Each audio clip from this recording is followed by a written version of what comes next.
जय जगन्नाथ दर्शक बंधु गायत्री ज्ञान मंदिर को आपण को स्वागत जनाऊँगी। दर्शक बंधु आज आम जानिबा द्वादश राशि दैनिक भाग्यफल विषय। यही दैनिक राशिफल ग्रह नक्षत्र स्थिति एवं चलन को नहीं आधारित। यही ग्रह नक्षत्र चलन आम दैनंदिन जीवन में बहुत सारा प्रभाव पकाई था। तेणु चंद्रांक गोचर गणना को नहीं आधारित द्वादश राशि दैनिक भाग्यफल जाना पूर्व चलतु प्रथम जाणीनेबा आज तिथि राशि नक्षत्र विषय। दर्शक बंधु आज हूँ 17 डिसेम्बर 2023 रविवार मार्गशीर शुक्ल पक्ष पंचमी संध्या 5:34 गते षष्ठी। आज हूँ धनिष्ठा नक्षत्र रात्र 2:55 गते शतभिषा नक्षत्र। आज हूँ मकर चंद्र दिन 3:45 गते कुंभ चंद्र। आज पर्वोत्सव कुराल पंचमी नाग पंचमी एवं कुंभकारंकर पर्व। आज शुभ बेला सकाळ 9:11 ठारू दिन 12:01 पर्यंत। आज सूर्योदय प्रातः 6:15 सूर्यास्त संध्या 5:08। आज राशि मास धनु 2 दिन। आज घातवार मेष राशि। आज पिता खाइबा निषेध हटे। दर्शक बंधु आम जानिले आज तिथि राशि नक्षत्र विषय। ताहले दर्शक बंधु एबे चलतु जानिना आज द्वादश राशि दैनिक भाग्यफल विषय। तागुरु आपण मन जदि मो चैनल को नुआ करी आछंती किंबा ए पर्यंत चैनल को सब्सक्राइब करना ताहले दयाकर चैनल टी को सब्सक्राइब करनंतु आउ तळे थिबा बेल आइकन टी को बजाय दियंतु जहा फल प्रत्येक दिनर प्रत्येक मासर राशिफल अपलोड है मात्र आपण पाखे प्रथम जाई नोटिफिकेशन पहुँची आउ आपण सर्वप्रथम आज राशिफल विषय जानीपर। दर्शक बंधु चलतु आज भिडियो आरंभ शेष पर्यंत देखा आउ द्वादश राशि भाग्यफल विषय जाने। आज प्रथम राशि मेष राशि। मेष आज आपण भावना यथेष्ट सकारात्मक रहिबो। समाज रे आपणकर मान सम्मान बढ़िबो। व्यवसायीक दिनटी लाभदायक रहिबो। परिवार लोकंक ठारो आपणक ठारो आज किछि आशा रहिबो। विद्यार्थींक लागि दिनटी अनुकूल रहिबो। आज सामाजिक कार्य आपण जोग देबे। व्यवसाय रे आशानुरूप सफलता मिलिबो। आज संध्यारे पिलामानंक सहित आपणकर भलरे समय अतिबाहित करिवे। आज कौनसी नुआ योजना मध्य आपण करि पारंती। आज समाज रे आपणकर मान सम्मान बढ़िबो।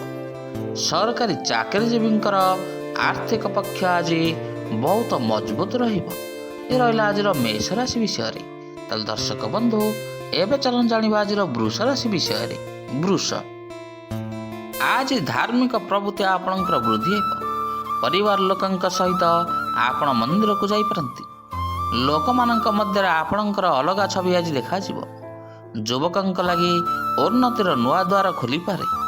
प्रेमी जुगलंक लागि दिनटी मध्य बहुत बढ़िया रहिछि। आज दिनटी आपणंक पई उत्साहपूर्ण रहिबो। जीवन रे लागि रहिथिबा सब समस्यार समाधान पाई परिबे। आज चाकरी रे उन्नति हेबो। संतानक कैरियर को नहीं आपण आज चिंता रहिबे। आज सब काम संपूर्ण हेबा जगु आपण टिके आराम अनुभव करिवे। आर्थिक स्थिति आपणकर ठीक ठाक रहिबो। कौनसी नुआ व्यक्तिंक सहित बंधुता होई पारे। चाकरियांकर उन्नतिर जोग रहिछि। ये रहिला वृष राशि विषय। एबे चलन जानिबा आज मिथुन राशि विषय। मिथुन आज नकारात्मक चिंता आपणक मनरु बाहर कर दियंतु। आपण भाबिथिबा काम गुड़िक आज पूरा होई जिवो। कौनसी उपन्यास पढ़िबारे आपण आज मन बळाई पारंती। प्रेम रे आपणक आज सफलता मिलिबो। फैशन डिजाइनिंग छात्र छात्री को लाभ मिलिबो। आज पारिवारिक जीवन में महत्वपूर्ण काम आपणकर संपूर्ण हेबो। आज भविष्यतर योजना उपरे आपण टिके विचार विमर्श करंतु। ନିଜର ସ୍ୱଭାବରେ ସଂଯମ ଏବଂ ଧୈର୍ଯ୍ୟ ବଜାୟ ରଖନ୍ତୁ। ଆଜିର କାର୍ଯ୍ୟ ସମୟରେ ମନ ଶାନ୍ତ ରଖନ୍ତୁ। ପୁରୁଣା ଗ୍ରାହକଙ୍କ ସହିତ ସାକ୍ଷାତ ଆଲୋଚନା ହେବ। ଆର୍ଥିକ ସ୍ଥିତିରେ ଉନ୍ନତି ରହିବ। ପ୍ରେମରେ ସଫଳତା ମିଳିବ। ଏ ରହିଲା ମିଥୁନ ରାଶି ବିଷୟରେ। ଚାଲନ୍ତୁ ଜାଣିବା ଆଜିର କର୍କଟ ରାଶି ବିଷୟରେ। କର୍କଟ, ଆଜି କ୍ୟାରିୟର ସମ୍ବନ୍ଧିତ କୌଣସି ମାମଲା ଆପଣଙ୍କର ସମାଧାନ ହୋଇଯିବ। ବରିଷ୍ଠ ଲୋକ ନିଜ ବନ୍ଧୁଙ୍କ ସହିତ ଦେଖା ସାକ୍ଷାତ କରିବେ। ଅଫିସରେ ବାତାବରଣ କାମର ଗତିକୁ ଆଜି ଦ୍ରୁତ କରିବ। ରାଜନୀତିରେ ଥିବା ବ୍ୟକ୍ତିମାନେ ସମ୍ମାନିତ ହୋଇପାରନ୍ତି। ଆଜି ବ୍ୟବସାୟୀଙ୍କ ଲାଗି ଦିନଟି ଲାଭଦାୟକ ରହିବ। ଯୋଜନା ପ୍ରସ୍ତୁତ ଏବଂ କ୍ରିୟାନ୍ୱିତ କରିବା ଲାଗି ଦିନଟି ମଧ୍ୟ ବହୁତ ଭଲ ରହିଛି। ନିଜର ଦାୟିତ୍ୱ ଉପରେ ଆଜି ଟିକେ ସମ୍ପୂର୍ଣ୍ଣ ଧ୍ୟାନ ରଖନ୍ତୁ। ଆଜି ଆପଣ ଯେଉଁ କାମ ହାତକୁ ନେବେ ଲାଭ ହିଁ ଲାଭ ମିଳିବ। ଅଫିସ କାମରେ ଦୂରଯାତ୍ରା କରିପାରନ୍ତି। ପ୍ରିୟ ବନ୍ଧୁଙ୍କ ସହିତ ଆପଣଙ୍କର ସମ୍ବନ୍ଧ ଆଜି ଟିକେ ଭଲ ରହିବ। ଏ ରହିଲା ଆଜିର କର୍କଟ ରାଶି ବିଷୟରେ। ତାହେଲେ ଦର୍ଶକ ବନ୍ଧୁ, ଏବେ ଚାଲନ୍ତୁ ଜାଣିବା ଆଜିର ସିଂହ ରାଶି ବିଷୟରେ। ସିଂହ, ଆଜିର କାର୍ଯ୍ୟକ୍ଷେତ୍ରରେ କୌଣସି ସମସ୍ୟା ଆପଣଙ୍କର ଆସିପାରେ। ନୂଆ ସଉଦାରେ ଅର୍ଥ ଲଗାଣ ପୂର୍ବରୁ ଆପଣ ଅନୁଭବୀ ବ୍ୟକ୍ତିଙ୍କର ପରାମର୍ଶ ନିଅନ୍ତୁ। ଚାକିରିରେ ଲାଭ ପାଇବା ପାଇଁ ଆପଣ ଆଜି ଅଧିକ ପରିଶ୍ରମ କରିବାକୁ ଟିକେ ପଡ଼ିବ। ସ୍ୱାସ୍ଥ୍ୟ ପାଇଁ ଖର୍ଚ୍ଚ ମଧ୍ୟ ହୋଇପାରେ। ଆଜି ନିଜର କାମ ଆପଣଙ୍କର ପୁରା ସାବଧାନତାର ସହ କରନ୍ତୁ। ସମାଜରେ ଆପଣଙ୍କର ମାନ ସମ୍ମାନ ବୃଦ୍ଧି ହେବ। ଛାତ୍ରଛାତ୍ରୀଙ୍କୁ କିଛି ଶିଖାଇବା ଲାଗି ଦିନଟି ଭଲ ରହିଛି। ଜୀବନସାଥୀଙ୍କର ପ୍ରେମ ପାଇବେ। ଆଜି ସମାଜରେ ଆପଣଙ୍କର ସ୍ଥିତି ଭଲ ରହିବ। ଲୋକେ ଆଜି ଆପଣଙ୍କ ଗୁଣଗାନ କରିବେ। ନୂଆ ସ୍ରୋତରୁ ଆପଣଙ୍କୁ ଧନ ପ୍ରାପ୍ତି ହେବ। ଏ ରହିଲା ଆଜିର ସିଂହ ରାଶି ବିଷୟରେ। ଏବେ ଚାଲନ୍ତୁ ଜାଣିବା ଆଜିର କନ୍ୟା ରାଶି ବିଷୟରେ। କନ୍ୟା, ଆଜି ଆପଣଙ୍କର ଉର୍ଜାର ସ୍ତର ବୃଦ୍ଧି ହେବ। ଆପଣଙ୍କର ପ୍ରତିଟି କାମର ବ୍ୟବସ୍ଥା ସହସାରେ ବାହାରିଯିବ। ଆର୍ଥିକ ସ୍ଥିତି ଆପଣଙ୍କର ପୂର୍ବ ଅପେକ୍ଷା ମଜବୁତ ହେବ। ପ୍ରେମ ପ୍ରସଙ୍ଗ ପାଇଁ ଦିନଟି ମଧ୍ୟ ଆଜି ବହୁତ ଅନୁକୂଳ ରହିଛି। ସଙ୍ଗୀତ ଶୁଣିବାକୁ ଆପଣ ମନ କହିବ। ଆଜି ସକାରାତ୍ମକ ଭାବନା ଟିକେ ବଜାୟ ରଖନ୍ତୁ। ଭାବିଚିନ୍ତି କୌଣସି ନିଷ୍ପତ୍ତି ନିଅନ୍ତୁ। ଅଫିସରେ ବାକି କାମ ସମ୍ପୂର୍ଣ୍ଣ କରିବା ଲାଗି ଆଜି ଆପଣ ଚେଷ୍ଟା କରିବେ। ରାଜନୀତିରେ ଆପଣଙ୍କୁ ଆର୍ଥିକ ଲାଭ ହେବ। ଆଜି ନିଜର ସଫଳତା ନେଇ ଆପଣ ଆଶ୍ୱସ୍ତ ହୋଇ ରହିବେ। ଜୀବନସାଥୀଙ୍କ ସହଯୋଗରେ ସ୍ଥଗିତ କାମଗୁଡ଼ିକ ଆପଣଙ୍କର ସମ୍ପୂର୍ଣ୍ଣ ହେବ। ଆଜି ପ୍ରିୟ ବନ୍ଧୁଙ୍କ ସହିତ ବୁଲିବାରେ ଅଧିକ ସମୟ ବିତାଇବେ। ଏ ରହିଲା କନ୍ୟା ରାଶି ବିଷୟରେ। ଏବେ ଚାଲନ୍ତୁ ଜାଣିବା ଆଜିର ତୁଳା ରାଶି ବିଷୟରେ। ତୁଳା, ଆଜି ମାତା ପିତାଙ୍କ ଠାରୁ ନେଇଥିବା ପରାମର୍ଶ ଆପଣଙ୍କ ପାଇଁ ଲାଭପ୍ରଦ ରହିବ। ସମ୍ମାନିତ ଲୋକଙ୍କ ସହିତ ଆପଣ ଆଜି ମିଳାମିଶା କରିବେ। ଆୟର ନୂଆ ରାସ୍ତା ଖୋଲିବ। ଚାକିରିଆଙ୍କ ପାଇଁ ଆଜି ସୁବର୍ଣ୍ଣ ସୁଯୋଗ ରହିଛି। ଜୀବନସାଥୀଙ୍କ ଠାରୁ ଆପଣଙ୍କୁ ଆଜି ଖୁସି ମିଳିବ। ଆଜି ଆପଣ ଯାହା ସହିତ ମିଶିବେ ସେ ଆପଣଙ୍କ ଦ୍ୱାରା ଆଜି ପ୍ରଭାବିତ ହେବେ। ନିଜର ଖର୍ଚ୍ଚ ଉପରେ ଆଜି ଟିକେ ଆପଣ ନିୟନ୍ତ୍ରଣ ରଖନ୍ତୁ। ନୂଆ ପ୍ରୋଜେକ୍ଟରେ କାମ କରିବାର ସୁଯୋଗ ମଧ୍ୟ ଆପଣଙ୍କୁ ଆଜି ମିଳିପାରେ। ଆଜି ନୂଆ କାମ ଆରମ୍ଭ କରିବାର ବହୁତ ସମ୍ଭାବନା ରହିଛି। ସାମାଜିକ ସମାରୋହରେ ଅଂଶଗ୍ରହଣର ସୁଯୋଗ ମିଳିବ। ପ୍ରେମ ସମ୍ପର୍କ ଆପଣଙ୍କର ନିବିଡ଼ ହେବ। ଏ ରହିଲା ତୁଳା ରାଶି ବିଷୟରେ। ଏବେ ଚାଲନ୍ତୁ ଜାଣିବା ଆଜିର ବିଛା ରାଶି ବିଷୟରେ। ବିଛା, ଆଜି ଆପଣଙ୍କୁ ଭାଗ୍ୟର ପୁରା ସାଥ ମିଳିବ। ଉଚ୍ଚ ଅଧିକାରୀଙ୍କ ଆଗରେ ଆପଣଙ୍କର କଥା ଆଜି ରଖନ୍ତୁ।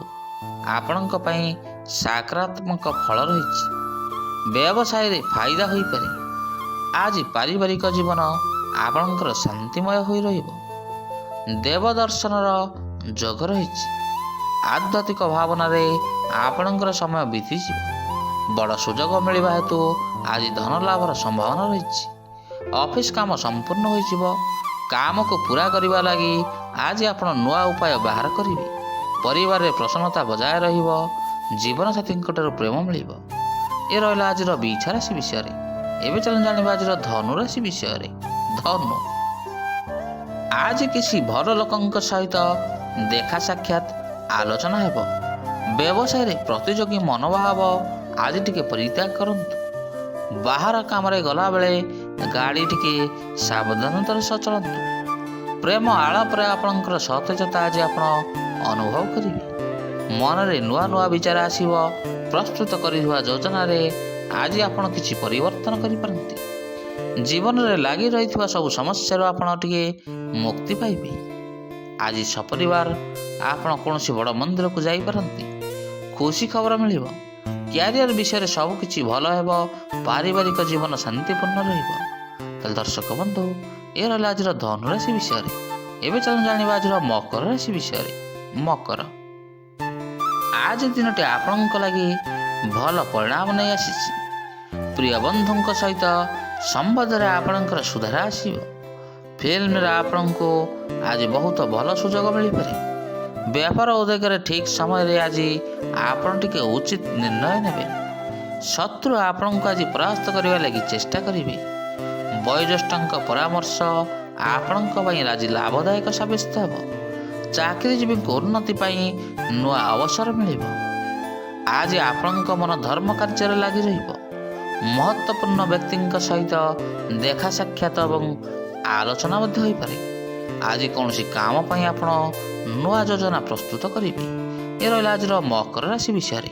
ତାହେଲେ ଦର୍ଶକ ବନ୍ଧୁ, ଏବେ ଚାଲନ୍ତୁ ଜାଣିବା ଆଜିର କୁମ୍ଭ ରାଶି ବିଷୟରେ। କୁମ୍ଭ, ଆଜି ଆପଣ କୌଣସି କଥାକୁ ନେଇ ଅଶାନ୍ତିରେ ଥିଲେ ସାଥୀଙ୍କୁ କୁହନ୍ତୁ। ଆପଣଙ୍କର ନିଜ ଉପରେ ଆଜି ଟିକେ ଭରସା ରଖନ୍ତୁ ଏବଂ ନିଜ ବୁଦ୍ଧିରେ ଆଜି ଆଗକୁ ବଢ଼ନ୍ତୁ। କାରବାରୀଙ୍କୁ ବିଶେଷ ଲାଭ ମିଳିବ।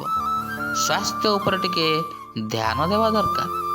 ଆଜି ରାଜନୀତିରେ ଆପଣଙ୍କର ରୁଚି ବଢ଼ିବ। ମାଙ୍କ ସହିତ ଭଲ ବୁଝାମଣା ରହିବ। ଖାଦ୍ୟ ପାନୀୟ ଏବଂ ଜୀବନଶୈଳୀ ପ୍ରତି ବିଶେଷ ଧ୍ୟାନ ଦିଅନ୍ତୁ। ଆଜି ଆପଣ ଭବିଷ୍ୟତକୁ ସୁନ୍ଦର କରିବା ଲାଗି କୌଣସି ବଡ଼ ନୂଆ ପଦକ୍ଷେପ ନେବେ। ଅନ୍ୟମାନଙ୍କ ସହିତ ଆପଣଙ୍କର ତାଳମେଳ ଆଜି ବହୁତ ଭଲ ରହିବ। ବ୍ୟବସାୟରେ ଲାଭ ମିଳିବ। ଏ ରହିଲା ଆଜିର କୁମ୍ଭ ରାଶି ବିଷୟରେ। ଏବେ ଚାଲନ୍ତୁ ଜାଣିବା ଆଜିର ମୀନ ରାଶି ବିଷୟରେ। ମୀନ, ଆଜି ବ୍ୟବସାୟ କ୍ଷେତ୍ରରେ କିଛି ଲୋକଙ୍କର ସାହାଯ୍ୟ ସହଯୋଗ ଆପଣଙ୍କୁ ମିଳିବ। ଆର୍ଥିକ ରୂପେ ଆପଣ ଖାସ୍ ସକ୍ଷମ ରହିବେ। ଲେଖକଙ୍କ ବିଚାରର ସମ୍ମାନ ହେବ। ରାଜନୀତିରେ ଆଜି ଆପଣଙ୍କୁ ସଫଳତା ମିଳିବ। ଅବିବାହିତ ଲୋକଙ୍କର ପ୍ରେମ ସମ୍ବନ୍ଧ ଆପଣଙ୍କ ପାଇଁ ମଜବୁତ ରହିବ। ଆଜି ବରିଷ୍ଠ ଅଧିକାରୀ ଆପଣଙ୍କ କାମର ପ୍ରଶଂସା କରିବେ। ଧନ ଲାଭର ଯୋଗ ରହିଛି।